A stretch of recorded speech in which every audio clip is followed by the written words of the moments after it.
Hello दोस्तों, नमस्कार, नमस्ते। सरोस्ती क्लासेज में आपका स्वागत है।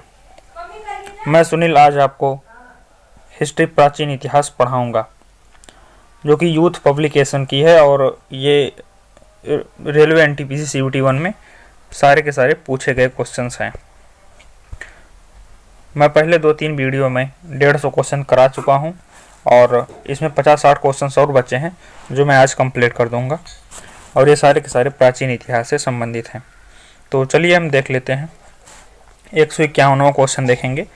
निम्नलिखित राजाओं में से किसने तंजौर में बृहदेश्वर मंदिर का निर्माण करवाया? तो इसमें हो जाएगा राजा चोल ने। अगला देखेंगे, बृहदेश्वर मंदिर शिव को समर्पित एक हिंदू मंदिर है जो भारतीय राज्य तमिलनाडु के तंजौर जिले में स्थित है। यह डाट के सिंहासन की शोभा बढ़ाने के लिए बनाया गया था। तो इसमें हो जाएगा चोल साम्राज्य के। अगला देखेंगे और हम इसके बारे में डिटेल थोड़ा देख लेते हैं। बृहदेश्वर मंदिर तमिलनाडु के तंजौर जिलों में स्थित एक हिंदू मंदिर है। यह पूरी तरह ग्रेनाइट से निर्मित है। इसका निर्माण 1003 से 1010 ईस्वी के बीच चोल शासक राजराज प्रथम ने करवाया था। यह मंदिर भगवान शिव की आराधना को समर्पित है। इस मंदिर को यूनेस्को ने विश्व धरोहर घोषित किया है। अगला क्वेश्चन देखेंगे, प्रसिद्ध बृहदेश्वर मंदिर डाट में स्थित है। तो इसमें हो जाएगा तमिलनाडु में स्थित है। अगला देखेंगे,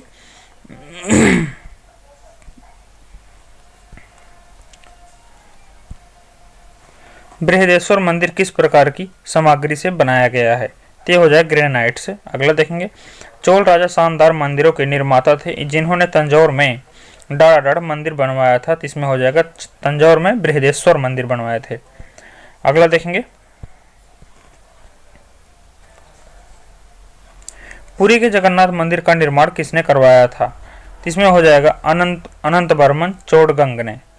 पुरी का श्री जगन्नाथ मंदिर एक हिंदू मंदिर है जो भगवान जगन्नाथ श्री कृष्ण को समर्पित है। यह भारत के उड़ीसा राज्य के तटवर्ती शहर पुरी में स्थित है। जगन्नाथ शब्द का अर्थ जगत का स्वामी होता है। इनकी नगरी ही जगन्नाथपुरी या पुरी कहलाती है। इस मंदिर का निर्माण कलिंग राजा अनंत बर्मन चोडगंग देव ने बनवाया था। अगला देखेंगे, प्रसिद्ध सोमनाथ मंदिर कहाँ स्थित है? तो प्रसिद्ध सोमनाथ मंदिर ये गुजरात में स्थित है। अगला देखेंगे, अब इसका हम थोड़ा डिटेल देख लेते हैं। सोमनाथ मंदिर गुजरात सौराष्ट्र के काठियावाड़ क्षेत्र में स्थित है। इसे सोमनाथ ज्योतिर्लिंग भी कहते हैं। इसी क्षेत्र में भगवान श्री कृष्ण ने यदुवंश का संहार करने के बाद अपनी नर लीला समाप्त की थी। 1024 में महमूद गजनवी ने सोमनाथ मंदिर के हीरे जवाहरात लूटकर अपने देश गजनी चला गया। इसके बाद राजा भीमदेव, सिद्धराज सिंह तथा विजयधर कुमार पाल ने मंदिर का प्रतिष्ठा और पवित्रीकरण में सहयोग प्रदान किया।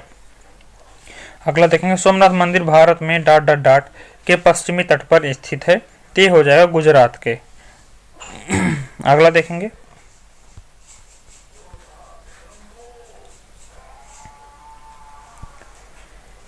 निम्नलिखित में से बिमल शाह द्वारा निर्मित संगमरमर का मंदिर कौन सा है?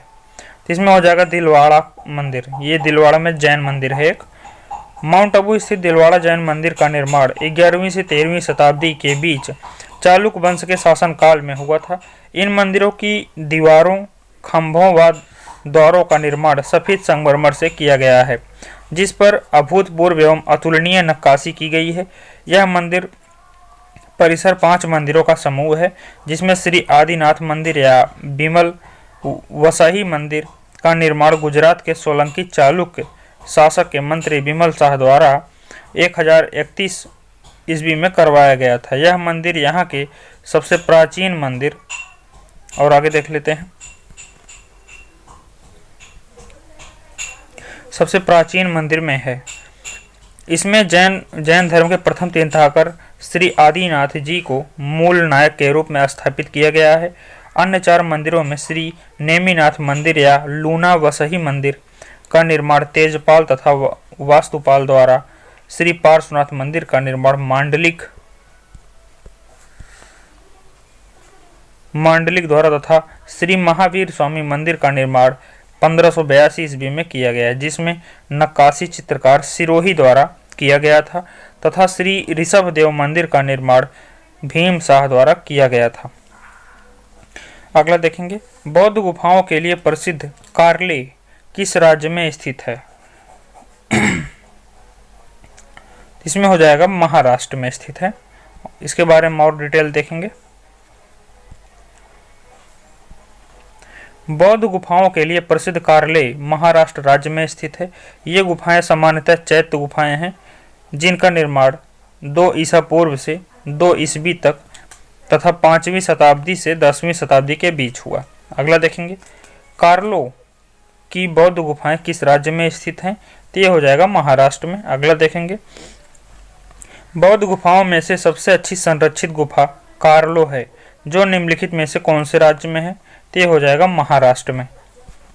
इसके बारे में डिटेल देखेंगे। बौद्ध गुफाओं में से सबसे अच्छी संरक्षित गुफा कार्ले की गुफा महाराष्ट्र में स्थित है। यह चट्टानों को काटकर बनाया गया है। प्राचीन बौद्ध मंदिर, जिसमें एक विशाल चैत्य गृह तथा 3 विहार हैं। चैत्य बौद्ध धर्म की पूजा स्थल, विहार निवास स्थल होता है। तो कार्ले चैत्य सातवाहन काल में बनवाया गया है। अगला देखेंगे, मध्य प्रदेश एमपी में स्थित वैश्विक विरासत स्थल भीमबेटका प्रसिद्ध है। भीमबेटका किस चीज के लिए प्रसिद्ध है? तो हो जाएगा पाषाण आश्रय या रॉक शेल्टर के लिए। अब इसके बारे में डिटेल देखेंगे। मध्य प्रदेश के रायसेन जिले में स्थित वैश्विक विरासत स्थल भीमबेटका पाषाण स्थल या रॉक शेल्टर के लिए प्रसिद्ध है। भीमबेटका की चित्रों को पूरा पाषाण काल से मध्य पाषाण काल के समय का माना जाता है। जुलाई 2003 में यूनेस्को ने विश्व धरोहर स्थल में घोषित किया। अगला देखेंगे, भीमबेटका की गुफाएं कितने साल पुरानी मानी जाती हैं? तो ये हो जाएगा करीब करीब 30,000 साल पुरानी। भीमबेटका की गुफाएं भोपाल मध्य प्रदेश से 46 किलोमीटर दक्षिण में स्थित हैं, जिसकी खोज प्रसिद्ध पुरातत्व विशेषज्ञ डॉक्टर BS वकड़कर ने 1958 में की थी। भीमबेटका की गुफाएं लगभग 30,000 साल पुरानी हैं, जबकि इस पर उकेरे गए चित्र 12,000 वर्ष पुराने हैं। अब अगला देखेंगे,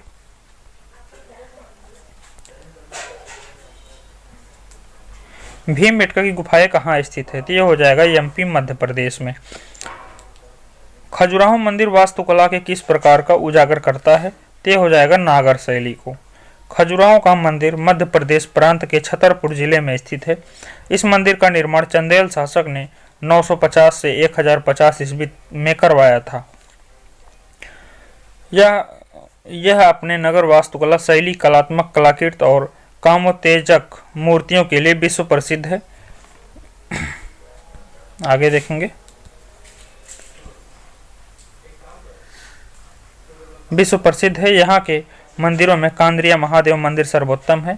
इसे यूनेस्को द्वारा विश्व धरोहर स्थल 1986 के रूप में घोषित किया गया है।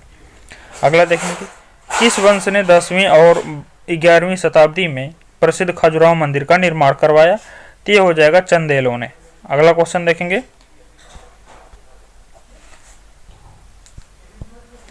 खजुराहो के स्मारक कहाँ पाए जाते हैं? तो ये हो जाएगा एमपी मध्य प्रदेश में।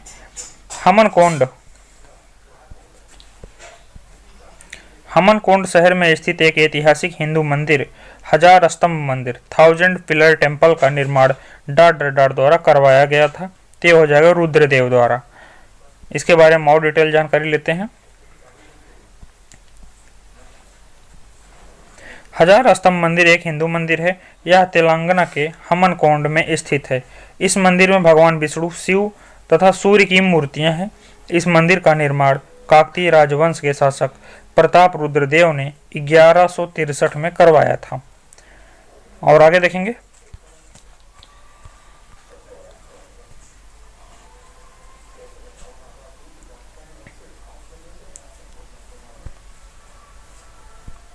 अभी 170 नंबर देखेंगे।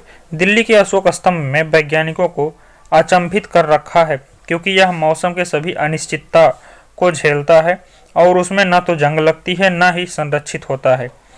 वह धातु से बनाया हुआ है। तो इसमें हो जाएगा आयरन, लोहा से। अब इसके और देख लेते हैं। दिल्ली के अशोक स्तंभ का निर्माण अशोक ने 300 ईस्वी पूर्व में करवाया था। यह धातुकर्म का सर्वोत्तम नमूना है। इसको बनाते समय पिघले हुए कच्चे लोहे में फास्फोरस तत्व मिलाया गया है। इससे आयरन के अणु बंध नहीं बना पाते, जिसकी वजह से जंग लगने की गति हजारों गुना धीमी हो जाती है। हम आगे देखेंगे। मीनाक्षी मंदिर कहाँ स्थित है? तो मीनाक्षी मंदिर तमिलनाडु में स्थित है। मीनाक्षी मंदिर भारत के तमिलनाडु राज्य के मदुरई नगर में स्थित एक ऐतिहासिक मंदिर है। यह हिंदू देवता शिव सुंदरेश्वर या सुंदर ईश्वर के रूप में एवं उनकी भार्या देवी पार्वती या मीनाक्षी दोनों को समर्पित है। अगला देखेंगे। महाबोधि मंदिर या महान जागृत मंदिर का एक बौद्ध मंदिर है जो डाट में स्थित है। तो यह हो जाएगा बिहार में। महाबोधि मंदिर कहाँ है? तो बिहार में हो जाएगा। अगला क्वेश्चन देखेंगे। हाँ, इसके और डिटेल देख लेते हैं थोड़ा। महाबोधि मंदिर गया स्थित प्रसिद्ध बौद्ध विहार है जो बिहार राज्य में स्थित है। यूनेस्को ने इसे विश्व धरोहर स्थल घोषित किया है। यह विहार उसी स्थान पर जहां गौतम बुद्ध ने ईसा पूर्व 6वीं शताब्दी में ज्ञान प्राप्त किया था। अगला देखिए। महाबोधि मंदिर संकुल भगवान बुद्ध से संबंधित 4 पवित्र स्थलों में से एक है। ते हो जाएगा बिहार में है। अगला क्वेश्चन देखेंगे। उस स्मारक का नाम बताइए जिसने 9 हिंदू मंदिरों की प्रभावशाली श्रृंखला के साथ साथ एक उत्कृष्ट कृति के साथ एक जैन पवित्र स्थान विरूपाक्ष का मंदिर भी शामिल है और बांगलकोट कर्नाटक में स्थित है। ते हो जाएगा पुडुडकल में स्मारकों का समूह। अब इसके हम आगे देखेंगे। पट्टडकल स्मारक परिसर भारत के कर्नाटक राज्य में पट्टडकल नामक कस्बे में स्थित है। यह चालुक्य वंश के राजाओं ने 7वीं और 8वीं शताब्दी में कई मंदिर बनवाए थे। आज यहाँ हिंदू धर्म से संबंधित 9 मंदिर एवं एक जैन धर्मशाला स्थित है। इसे 1987 में यूनेस्को ने विश्व धरोहर स्थल घोषित किया था। अब अगला क्वेश्चन देखेंगे। 175 नंबर। निम्नलिखित में से किस राजा ने गंगैकोंड चोलपुरम मंदिर का निर्माण करवाया? ये हो जाएगा राजेंद्र चोल फर्स्ट ने। गंगैकोंड चोलपुरम मंदिर का निर्माण राजेंद्र फर्स्ट ने 1035 में करवाया। अगला देखेंगे। निम्नलिखित में से कौन सी गुफाओं की खुदाई राजा खारवेल द्वारा की गई थी? ये हो जाएगा खंडगिरी गुफाएं। चलिए इसके बाद डिटेल देख लेते हैं। कलिंग नरेश खारवेल ने खंडगिरी की गुफाओं की खुदवाई करवाई थी। ये गुफाएं उड़ीसा क्षेत्र में जैन एवं बौद्ध धर्म के प्रभावों को दर्शाती है। खंडगिरी की गुफाओं की संख्या 15 तथा और उनकी ऊंचाई 118 फीट है। अगला क्वेश्चन। निम्नलिखित में से किस साम्राज्य के दौरान चेन्ना केशव मंदिर का निर्माण करवाया गया था? तो ये हो जाएगा होयसल। अगला देखेंगे। इसके बाद डिटेल देख लेते हैं। होयसल साम्राज्य के दौरान कर्नाटक के बेलूर में चेन्ना केशवा मंदिर का निर्माण 12वीं सदी शताब्दी में होयसल राजा विष्णुवर्धन द्वारा करवाया गया था। केशव मंदिर की दीवारों पर देवताओं की छवियों तथा देवी संगीतकारों, शेर, बंदर, हाथी, नृत्य करती लड़कियों से नक्काशी की गई है। अगला देखेंगे। विख्यात सांची स्तूप किसने बनवाया था? सांची स्तूप को अशोक ने बनवाया था। अब हम इसके बारे में डिटेल देखेंगे। सांची का महान मुख्य स्तूप मूलतः सम्राट अशोक महान ने 3री सदी ईसा पूर्व में बनवाया था। इसके केंद्र में एक अर्धगोलाकार ईंट निर्मित ढांचा है जिसमें भगवान बुद्ध के अवशेष रखे गए हैं। यह स्मारक को 1989 में यूनेस्को द्वारा विश्व धरोहर स्थल घोषित किया गया। अगला देखेंगे। तमिलनाडु स्थित महाबलीपुरम में इमारतों की समूह निर्मित किया गया है। तो ये हो जाएगा पाल्लवों द्वारा। अब इसके बारे में और डिटेल देखेंगे हम लोग। तमिलनाडु स्थित महाबलीपुरम में इमारतों की समूह का निर्माण पाल्लवों द्वारा किया गया था। यह प्राचीन प्राचीन शहर अपने भव्य मंदिर, स्थापत्य और सागर तटों के लिए बहुत प्रसिद्ध है। 7वीं शताब्दी में यह शहर पाल्लों की राजधानी थी, जो द्रविड़ वास्तुकला की दृष्टि से अग्रणी स्थान रखता था। अगला देखेंगे, सौर मंदिर कहाँ स्थित है? तो सौर मंदिर महाबलीपुरम में स्थित है। अब इसके बारे में और डिटेल हम देख लेते हैं।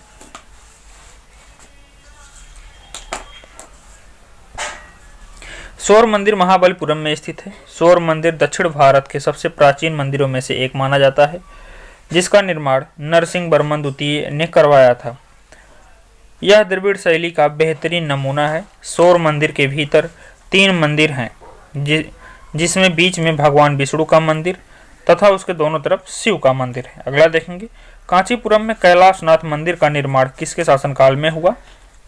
तो ये हो जाएगा पल्लव के काल में। अब इसके बारे में हम और देखेंगे। कांचीपुरम तमिलनाडु के कैलाशनाथ मंदिर, राज सिद्धेश्वर मंदिर का निर्माण पल्लव वंश के शासक नरसिंह वर्मन द्वितीय 680 से 720 ने करवाया था। इस मंदिर में द्रविड़ स्थापत्य कला की शुरुआत हुई। अगला देखेंगे, तांत्रिक योगिनी पंथ का मूल स्थान कहाँ माना जाता है? तो यह हो जाएगा उड़ीसा में। अब इसके बारे में हम और डिटेल देखेंगे।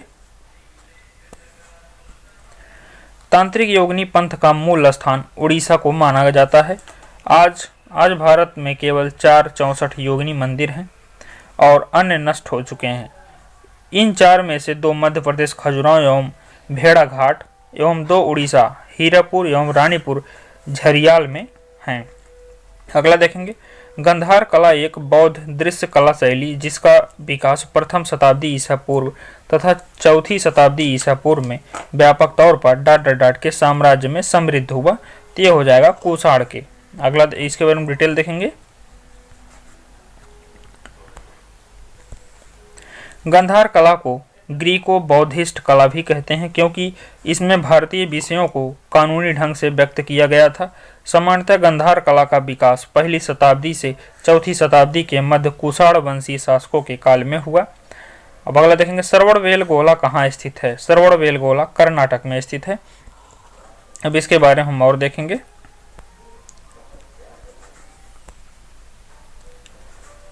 श्रवणबेलगोला कर्नाटक राज्य के मैसूर शहर में स्थित है। यहाँ का मुख्य आकर्षण गोमतेश्वर बाहुबली स्तंभ है। बाहुबली मोक्ष प्राप्त करने के लिए प्रथम तीर्थंकर थे। प्राचीन काल में यह स्थान जैन धर्म एवं संस्कृति का महान केंद्र था। जैन अनुश्रुति के अनुसार मौर्य सम्राट चंद्रगुप्त ने अपने राज्य का परित्याग कर अंतिम दिन मैसूर के श्रवणबेलगोला में व्यतीत किए। अगला देखेंगे, वह ऐतिहासिक जगह चुने जो ग्वालियर मध्य प्रदेश में नहीं है। तो इसमें हो जाएगा गोलकोंडा का किला, और बाकी तीनों मध्य प्रदेश में स्थित हैं। जैसे रानी लक्ष्मीबाई की समाधि हो जाएगी, तेली का मंदिर हो जाएगा, जय विलास महल हो जाएगा। तो हम आगे देखेंगे।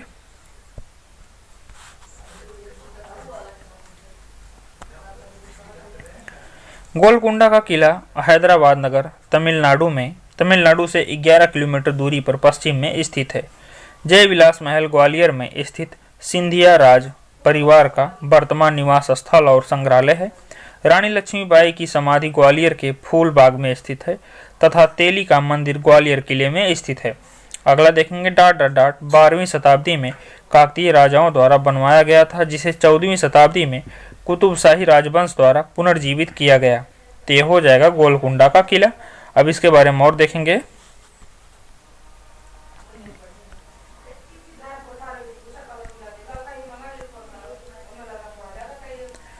गोलकुंडा का किला 12वीं शताब्दी में काकतीय राजाओं द्वारा बनवाया गया था, जिसे 14वीं शताब्दी में कुतुबशाही राजवंश द्वारा पुनर्निर्मित किया गया। यह समाप्त हुआ। अब हम देखेंगे चैप्टर नंबर 14, राजपूत राजवंश, राजपूत डायनेस्टी। अब अगला देखेंगे, दिल्ली स्थित जंतर मंतर का निर्माण महाराजा डाट द्वारा करवाया गया। तो इसमें हो जाएगा जयपुर के जयसिंह द्वितीय द्वारा, और इन्होंने ऐसे 4 जंतर मंतर का निर्माण करवाया। आगे देखेंगे,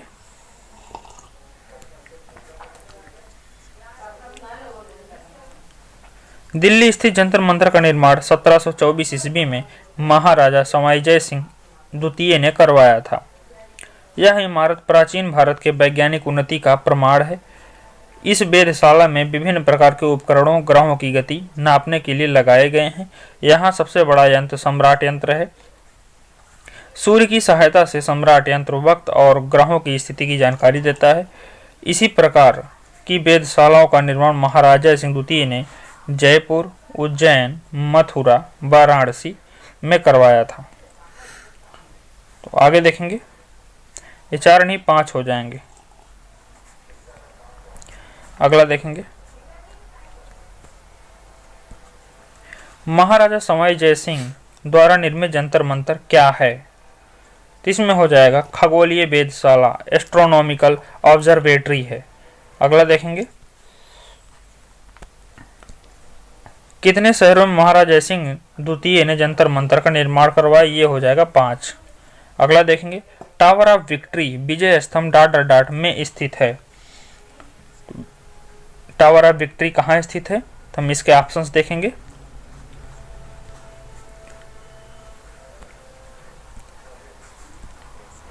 इसमें हो जाएगा राजस्थान में, विजय स्तंभ राजस्थान में है। टावर ऑफ विक्ट्री विजय स्तंभ राजस्थान के चित्तौड़गढ़ किले में स्थित एक स्तंभ है, जिसे मेवाड़ नरेश राणा कुंभा ने महमूद गजनवी के नेतृत्व वाली मालवा और गुजरात की सेनाओं पर विजय के स्मारक के रूप में सन 1440 से 1448 के मध्य बनवाया था। यह राजस्थान पुलिस एवं राज्य माध्यमिक शिक्षा के बोर्ड का प्रतीक है। अगला देखेंगे, चित्तौड़गढ़ किस वंश की राजधानी है? इसमें हो जाएगा सिसोदिया वंश। चित्तौड़गढ़ किस वंश की राजधानी है? इसमें हो जाएगा सिसोदिया वंश। चित्तौड़गढ़ सिसोदिया वंश के शासक की राजधानी थी। हमीर देव ने सिसोदिया वंश की स्थापना की थी। अगला देखेंगे, इनमें से कौन गुलाम वंश से संबंधित नहीं था? तो इसमें हो जाएगा हमीर। और देखेंगे, इसके बारे में डिटेल देख लेते हैं। हमीर गुलाम वंश से संबंधित नहीं था। हमीर देव चौहान पृथ्वीराज चौहान के वंशज थे। इन्होंने रणथंभौर पर 1282 से 1301 ईस्वी तक राज किया। हमीर देव का कालजयी शासन चौहान काल का अमर वीर गाथा इतिहास माना जाता है। हमीर देव चौहान को चौहान काल का कर्ण भी कहा जाता है। अगला देखेंगे, साहित्य के प्रख्यात समर्थक राजा भोज किस वंश से जुड़े थे? इसमें हो जाएगा राजा भोज परमार वंश से जुड़े थे। अब इसके बारे में डिटेल देखेंगे। साहित्य के प्रख्यात समर्थक राजा भोज परमार वंश से जुड़े थे। परमार वंशीय राजाओं ने मालवा की राजधानी धारा नगरी में 9वीं शताब्दी से लेकर 14वीं शताब्दी के पूर्वार्ध तक राज किया था। अगला देखेंगे, प्रतिहार राजवंश के संस्थापक कौन थे? ये हो जाएगा हरिश्चंद्र। प्रतिहार राजवंश अग्निकुल के राजपूतों में सर्वाधिक प्रसिद्ध राजवंश था।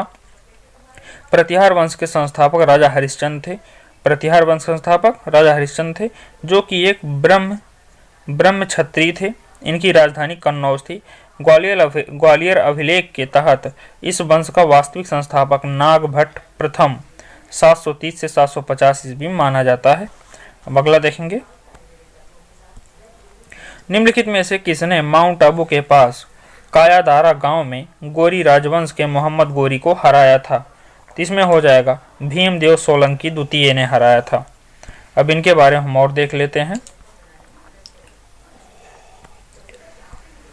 भीमदेव सोलंकी द्वितीय ने माउंट आबू के पास 1178 ईस्वी में कायादारा गांव में गोरी राजवंश के मोहम्मद गोरी को हराया था।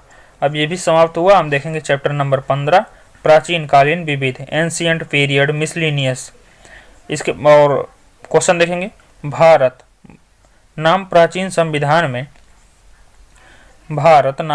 संविधान में भारत के लिए उपाधि के रूप में प्रयुक्त होता है, जिसका जिक्र भारतीय महाकाव्य में से एक भाग में प्राचीन पौराणिक सम्राट भरत की कथा के रूप में आता है। तो ये हो जाएगा महाभारत में।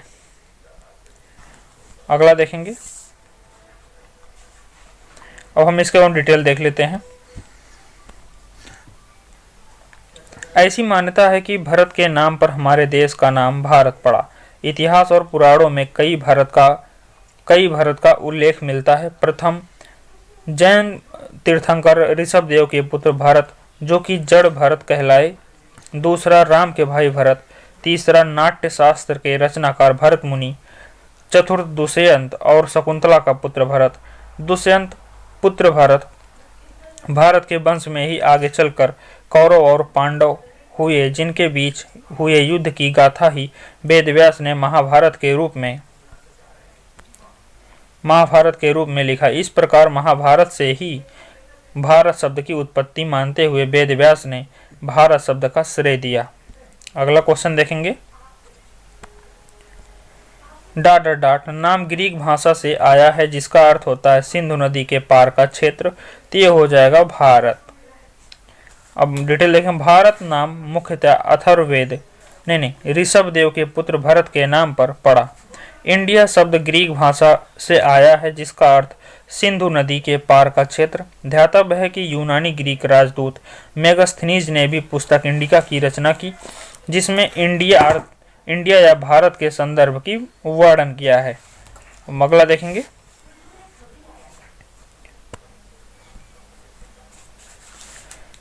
इंडिया नाम डाट नदी से लिया गया है, तो ये हो जाएगा सिंधु नदी, जिसे अंग्रेजी में हम इसे इंडस रिवर कहते हैं। भारत अर्थात इंडिया का नाम सिंधु नदी से लिया गया है, जो देश के उत्तर पश्चिम में बहती है। ग्रीक के लोग इंडिया को इंडोई कहते हैं, इसका मतलब सिंधु के लोग। अगला देखेंगे। प्राचीन काल से ही श्राफ, सेठ, साहूकार, महाजन और खेती के रूप में जाने जाने वाले व्यापारियों का मुख्य व्यवसाय क्या था? तो इसमें हो जाएगा बैंकिंग था। इसके बाद डिटेल देखेंगे। प्राचीन काल से ही श्राफ, सेठ, साहूकार, महाजन और खेती के रूप में प्रचलित व्यापारियों का मुख्य व्यवसाय बैंकिंग व्यवस्था को संचालित करना था। साहूकार अथवा महाजन लोग को ऋण देते थे तथा उनकी वस्तुएं गिरवी रखते थे, जिसे एक निश्चित समय के पश्चात वापस कर दिया जाता था। ये लोग अपने व्यवसाय वाणिज्य का सफल संचालन करते थे। लोग इनके पास अपने मूल्यवान रत्न, स्वर्ण, चांदी आदि गिरवी रखकर अथवा बेचकर अपनी आवश्यकता की वस्तुएं खरीदते थे। अगला देखेंगे। महाभारत युद्ध डाट दिनों तक चला था। तो ये हो जाएगा महाभारत का युद्ध 18 दिनों तक चला था। अब हम इसके बारे में और डिटेल देखेंगे। वेद व्यास द्वारा रचित महाभारत के युद्ध में पांडवों की केवल 7 अक्षौहिणी सेना ने कौरवों की 11 अक्षौहिणी सेना को परास्त किया था। यह युद्ध 18 दिनों तक चला। अगला देखेंगे। डाट की अवधारणा अंधविश्वास भरी मान्यताओं पर आधारित है। ये हो जाएगा सांप और सीढ़ी। सांप और सीढ़ी की अवधारणा अंधविश्वास भरी मान्यताओं पर आधारित है। इसका आविष्कार 2वीं शताब्दी ईसा पूर्व भारत में हुआ था। भारत में इसे मोक्ष, पातन तथा परम पदम कहते थे। पहले इसका प्रयोग बच्चों को हिंदू धर्म की मूल सिद्धांतों की शिक्षा देने के लिए किया जाता था। अगला क्वेश्चन देखेंगे। सबसे पहले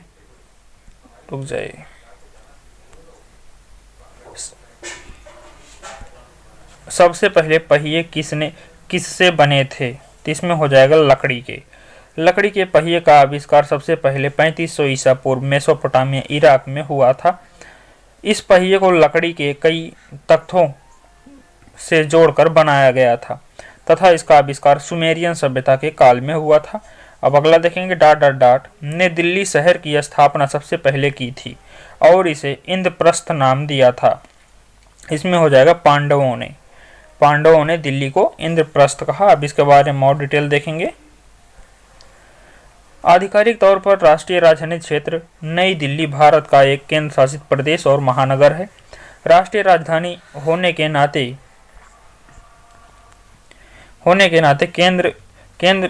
केंद्र सरकार की तीनों इकाइयां कार्यपालिका, संसद एवं न्यायपालिका का मुख्यालय नई दिल्ली में स्थित है।